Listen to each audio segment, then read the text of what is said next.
There's been a lot of drama, speculation, rumors around this item right here. That's the Harlequin Crest, which is effectively an item that has absolutely bonkers stats because it gives you +4 ranks to all skills and gives you damage reduction as well as good base stats. But that's not the only god tier item. There's actually 6 super unique items that the devs have just confirmed not only are in the game, but they've also confirmed how you can actually get them.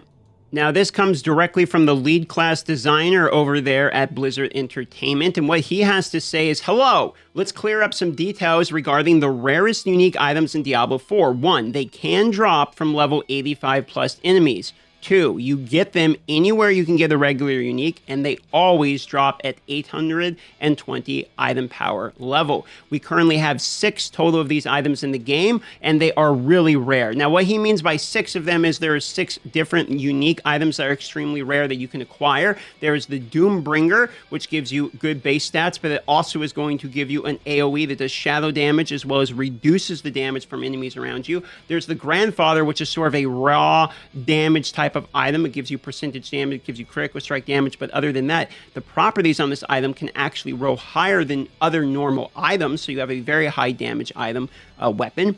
Then there's the Ring, which I think is the best item in the game, which is the Ring of the Starless Skies, that has 4 stat lines, and those 4 stat lines are lucky hit chance, critical strike damage, core skills. So the 4 standard stats on the ring are all basically god tier ones, but then look at what the item actually does. Each consecutive core skill cast reduce the resource of your next core skill by up to a percentage, up to 40%. So effectively, this thing is basically perfect because core skill is more or less what does most of the damage in most of the builds. Then you have Ondario's Visage that is going to do poison AoE damage. And then, of course, we're going to get to the Crest itself, the one that everyone talks about that gives you damage reduction, rank to all skills. And then we have this one is very interesting, which is the Melted Heart. And you gain a maximum resource of 30%.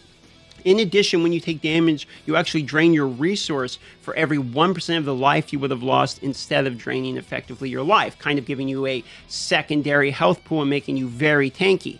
Now, because these are level 85 plus enemies, and because they have to drop anywhere that a regular unique can drop, that means more than likely one of the best ways to farm this is going to be in Nightmare Dungeons. Nightmare Dungeons are getting buffed here pretty soon by the start of Season 1, and they also are going to be a place where you're going to get 85 plus enemies, and you're also going to be able to get uniques out of Nightmare Dungeons.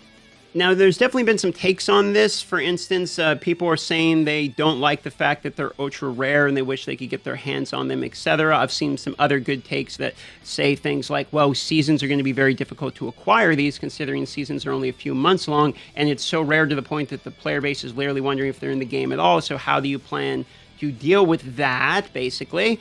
To which there is no answer yet. It seems like they're really going with their super rare type of approach, sort of the party hat from RuneScape type of approach to incentivize people like me to look at the item and be like, oh wow, I'm jealous of that guy's item, I wish I had it, and it's something for the in-game players to be able to attempt to achieve. This game is a lot, very often told to be there's not a lot of in-game, so this is something for those players to try to get in the in-game.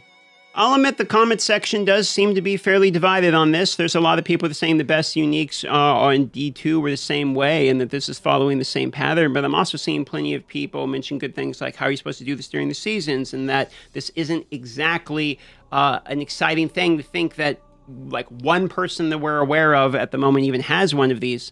I find myself leaning towards more of the point of I like the fact that they're super rare because it's going to be very exciting when I see a friend or something get one. It's like a spike of dopamine, like, oh, we got one, it gives me something to push towards. But I can also see the argument of like, how do you deal with this in seasons?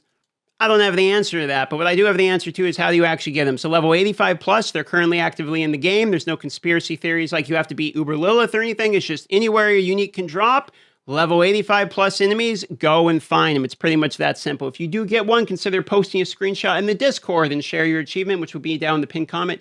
Like and subscribe if you want to. If not, don't worry about it. I had to re-record this video because the audio was bad on the last one. See you on the next video.